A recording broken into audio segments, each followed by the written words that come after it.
So in this quick tutorial, I will show you how to force restart your frozen iPhone.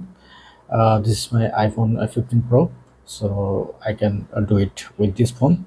So for that, first you need to press on volume up, volume down, and you need to press and hold your power button. So let's try up button, down button, and press and hold this button.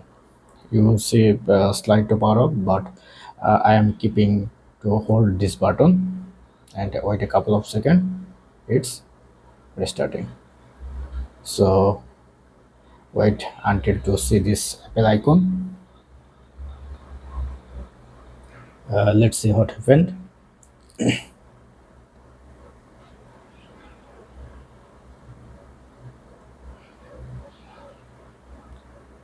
So my phone is restarting.